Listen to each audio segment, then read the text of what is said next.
মা, বাবা, তোমরা দুজনে বাসায় আছো দেখছি।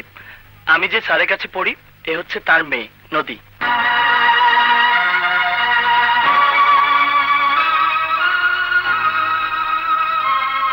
থাক থাক থাক। আমি ভেবেই পাচ্ছি না তোমাদের দুজনের চেনা জানা হলো কি করে। আরে তো অবাক হওয়ার কি আছে, সাগর তোদের ওখানেই পড়তে যায়। তোমরা কোথাও বেড়াতে গিয়েছিলে বুঝি? হ্যাঁ বাবা, জানো মা, নদী আমাদের বাড়িতে আসতেই চাচ্ছিল না। আজ আমি ওকে জোর করে নিয়ে। বেশ করেছো। তোমার বাবাকে আমার সালাম বলো, আর বলো তিনি যেন এসে আমার সঙ্গে দেখা করেন। কাল ছুটির দিন, আমি সারাক্ষণ বাড়িতে থাকবো। হ্যাঁ, নদীকে না খেয়ে যেতে দেবে না, নিজে গাড়ি করে পৌঁছে দেবে। মধুকে সঙ্গে নিয়েও বাসাটা চিনে আসবে। আমরা একটু উপরে যাচ্ছি। হ্যাঁ, যাও।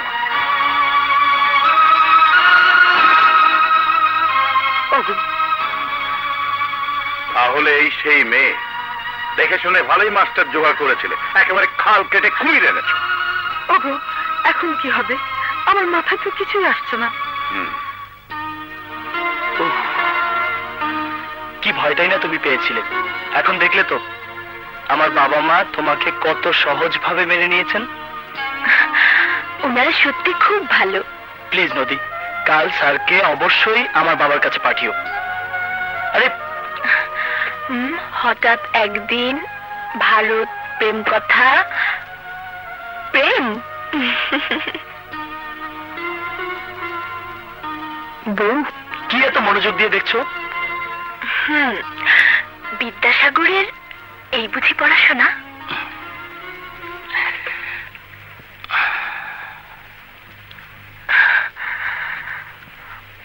কেন? ও মধু ভাই, নদী my friend philosopher and guide. খাও আর পাম্পট্টি দিতে দেবো না। এখন কও ইনি কেটা? উনি মানে তিনি, তিনি মানে সে বুঝছি বুঝছি। টাকা দাও। টাকা? দুইবার পানি মধু ভাই, এই নাও। মাত্র 200? একটু কম হয়ে গেল না? এখন যাও, বাবা মাকে ম্যানেজ করো, সিনেমার টাকা পরে দেবো। সত্যি দিবা? রাইতে আসো, দিব। তাহলে এইটা ধরো, আমি ম্যানেজ করতেছি। কিছু না। মন মশ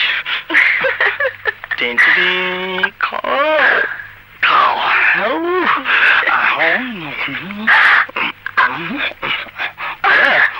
খাবে না? আমি খাই।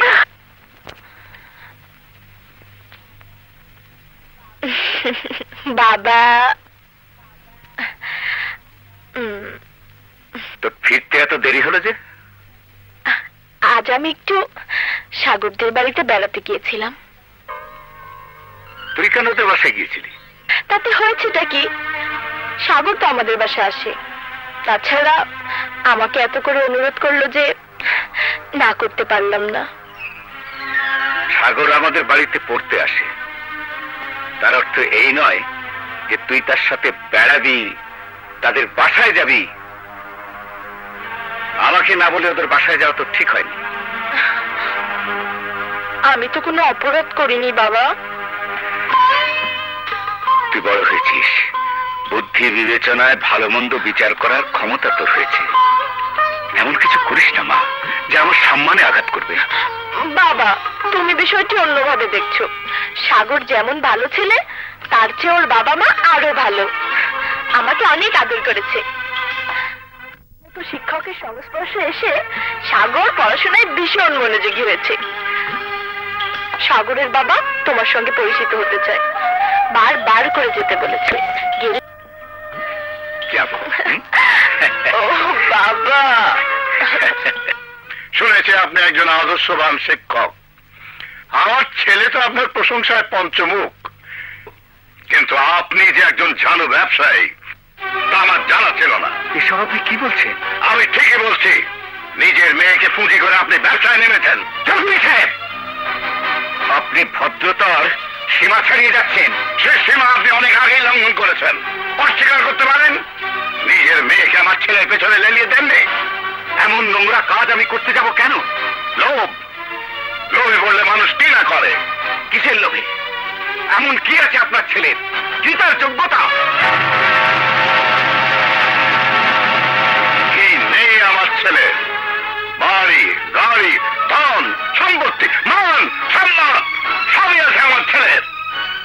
কিছুর কথা বড়াই করে বললেন, তা সবই আপনার।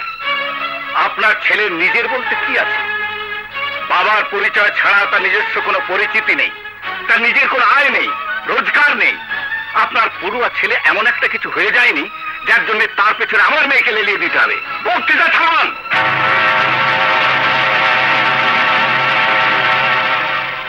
আজকাল মেয়ে দিয়ে বড় লোকের ছেলে বাগানো একটা ব্যবসা হয়ে দাঁড়িয়েছে। এ ধরনের ব্যবসার কথা আমার জানা নেই। তবে হ্যাঁ, আমিও একজন ব্যবসায়ী। মানুষ গড়াই আমার ব্যবসা, কলেজ আমার কারখানা।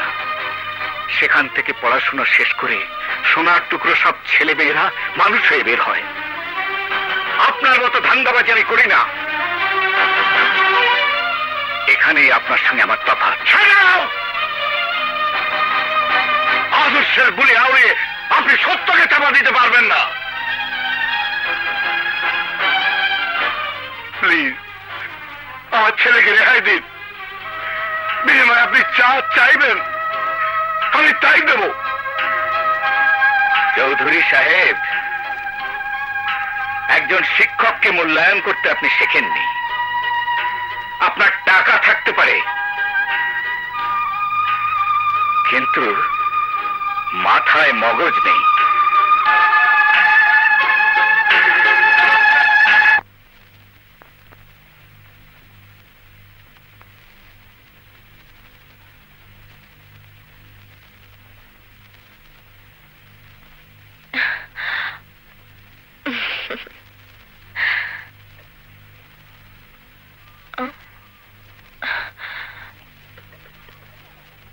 তোমাকে এমন দেখাচ্ছে কেন বাবা? কি হয়েছে তোমার? শরীর খারাপ করেনি তো? আমাকে স্পর্শ করবি না। কেন বাবা, আমি কি কোনো অন্যায় করেছি? অন্যায় তুই করিসনি, অন্যায় করেছি আমি। আমার স্নেহ মমতার সুযোগ নিয়ে তুই সীমা ছাড়িয়ে যাবি এ আমি ভাবতেই পারিনি। হয়েছে কি বলবে তো? তোর কারণে সাগরের বাবা আমাকে অপমান করতে সাহস পেয়েছে। আমি নাকি তোকে সাগরের পেছনে লেলিয়ে দিয়েছি, আমি নাকি মেয়েদের পয়সা শুরু করেছি। তুমি এমন জঘন্য কথা তিনি বলতে পারলেন? এর জন্য দায়ী তুই। সাগরের সাথে মেলামেশা করার আগে একবারও আমার মান সম্মানের কথা ভেবে দেখলি না। এই জন্যই কি তোকে পিতার স্নেহ, মায়ের মমতা আর বন্ধুর আন্তরিকতা দিয়ে মানুষ করেছিলাম। সাগরকে ভালোবাসা যদি অন্যায় হয়ে থাকে, তাহলে আমি অপরাধী। এর জন্য যে শাস্তি তুমি আমাকে দেবে তা আমি মাথা পেতে নেব। তোকে আমি কি শাস্তি দেব? নদী আর সাগরকে এক পাল্লায় ওজন করা যায় না। আবেগের বশে মাটিতে দাঁড়িয়ে পাহাড়ের চূড়া স্পর্শ করার যে স্বপ্ন তুই দেখেছিস, তা কোনোদিনই সফল হবে না। বাকি জীবন সেই ভুলের মাসুল তোকে দিতে হবে। ব্যর্থতায়, হতাশায় তুই নিঃশেষ হয়ে যাবি। একটা মেয়ের জীবনে এর চেয়ে বড় শাস্তি আর কি হতে পারে? আর পাপ হয়ে আমাকে তা দেখতে হবে। হিসাব নিকাশ করে ভালোবাসা হয় না। সাগর আমাকে ঠকাতে পারে না। এ তোর কল্পনা বিলাস।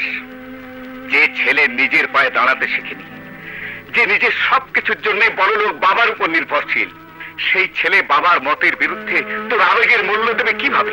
তোমার এই প্রশ্নের জবাব আমার জানা নেই, কিন্তু আমার দৃঢ় বিশ্বাস ভালোবাসার জন্য সাগর সব কিছু করবে। কোন ভরসায় তুই সাগরের কাছ থেকে এত কিছু আশা করিস?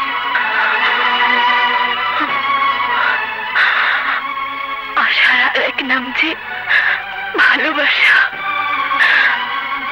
তুই কোনো কিছু বুঝবি না বলে যদি পণ করে থাকিস, তাহলে আমি আর তোকে কি বলবো? তুমি আমাকে কি করতে বলো? তার চাইতে তুমি আমাকে গলা টিপে মেরে ফেলো। গলা টিপে মেরে ফেলো বাবা। তুমি আমাকে গলা টিপে মেরে ফেলো বাবা। গলা টিপে মেরে ফেলো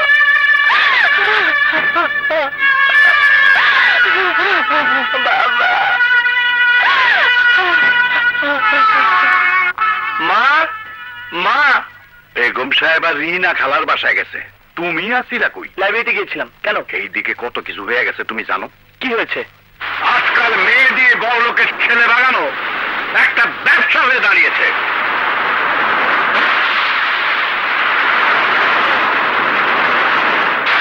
বাবা, বাবা, বাবা,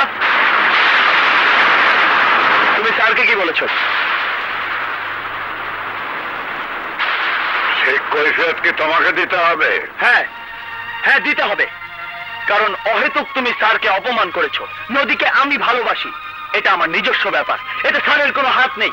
চমৎকার, তোমার দেখছি যথেষ্ট উন্নতি হয়েছে। নিজের বাবার সামনে দাঁড়িয়ে প্রেম চর্চা করতে একটু বাড়ছে না।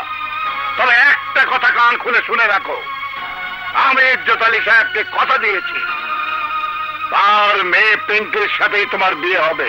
তা হয় না বাবা, আমার জীবন নিয়ে ব্যবসা করার কোনো অধিকার তোমার নেই। আমি বড় হয়েছি, আমার নিজের একটা ইচ্ছা অনিচ্ছা আছে। আমি কোনো কথা শুনতে চাই না, আমার সিদ্ধান্ত তোমাকে মেনে চলতে হবে, এটা আমার আদেশ। আই এম সরি বাবা, আমি তোমার সন্তান ঠিকই, কিন্তু কেনা গোলাম নই যে তোমার অন্যায় আদেশও আমাকে মেনে নিতে হবে। মুখ সামলে কথা বলো। ছোটবেলা থেকে অর্থ আর প্রাচুর্যে তোমাকে মানুষ করেছি, কি দেয়নি তোমাকে? চাওয়ার আগে সবকিছু পেয়েছো, তাই বলে তুমি যখন যা চাইবে তাই তোমাকে দিতে হবে। তুমি আমাকে যা কিছুই দিয়েছো তা টাকার বিনিময়ে দোকান থেকে কিনতে পাওয়া যায়। বাবা, বলতে পারো তুমি আমাকে মন থেকে কখন কি দিয়েছো? আমি তোমার আদর, স্নেহ, ভালোবাসা বলতে কিছুই পাইনি। ব্যবসা বাণিজ্য, পার্টি, মিটিং নিয়ে তুমি সারাক্ষণ মেতে থাকো, আমার দিকে ফিরে তাকানোর সময় পর্যন্ত তোমার নেই। আজ আজ আমি যখন আমার মনের মানুষটিকে খুঁজে পেয়েছি, তখন তুমি তা আমার কাছ থেকে কেড়ে নিতে চাইছো। সাগর, পিতার সাথে কথা বলতে সন্তানকে আদব কায়দা জানতে হয়, তুমি সেটা ভুলে গেছো। ভালোবাসার কথা উচ্চারণ করা তো অপরাধ নয় বাবা। আর আশার আরেক নামই যে ভালোবাসা। ভালোবাসার ফাঁকা বুলি দিয়ে আর যাই হোক জীবন চলে না। ভালোবাসার মাঝেই আমি জীবনের মানে খুঁজে পেয়েছি। তোমার সাথে কথা বাড়িয়ে লাভ নেই, তোমার মাথা খারাপ হয়ে গেছে, তুমি প্রলাপ বকছো। যাও ঘরে গিয়ে বিশ্রাম নাও।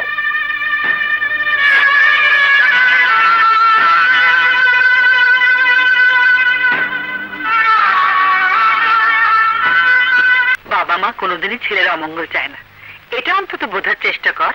আমার মঙ্গলই যদি তোমরা চাও, তাহলে আমি যা চাইছি তা তোমরা মেনে নিচ্ছ না কেন?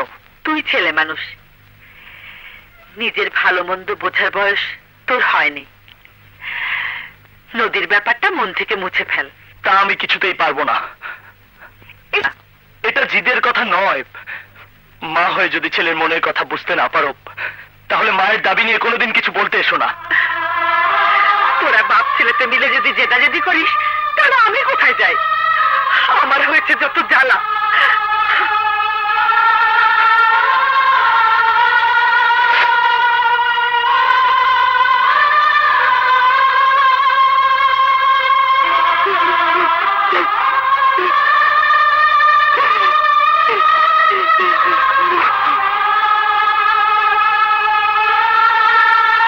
ছোটবেলা থেকে অর্থ আর প্রাচুর্যে তোমাকে মানুষ করেছি, কি দেয়নি তোমাকে?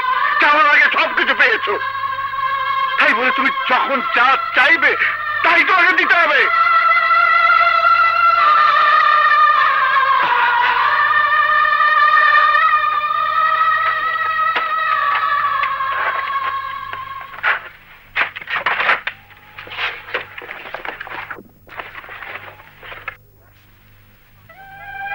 বাবা সাগর, তুই আমার সমস্ত জীবন জুড়ে রয়েছিস। তুই আমার সব। তোকে নিয়ে আমার অনেক স্বপ্ন, অনেক স্বাদ। মা, আমি তোমার সব স্বাদ পূর্ণ করব। তোমার স্বপ্ন একদিন সফল হবেই।